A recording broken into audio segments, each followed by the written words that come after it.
Do you hear what I hear? It is time to play Mahjong. Welcome to 24 days of Mahjong tips. Let's get started. Hoi hoi lawai.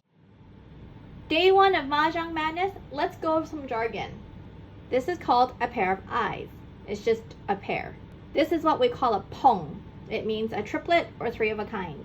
This is what we call a chow, or in Chinese we call sheungs, and it just means 3 tiles that are a straight or run. And then lastly, this is a Kong. It means 4 of a kind, and you can think of it as like the King Kong of the Pongs. Once again, this is called a pair of eyes. 3 of a kind is called a Pong. A chow is a run of 3 tiles, and a Kong is 4 of a kind. That's it for today. Come back tomorrow for more tips. Don't forget to subscribe to our Instagram channel. I like fishbowls. See you tomorrow. Jagin.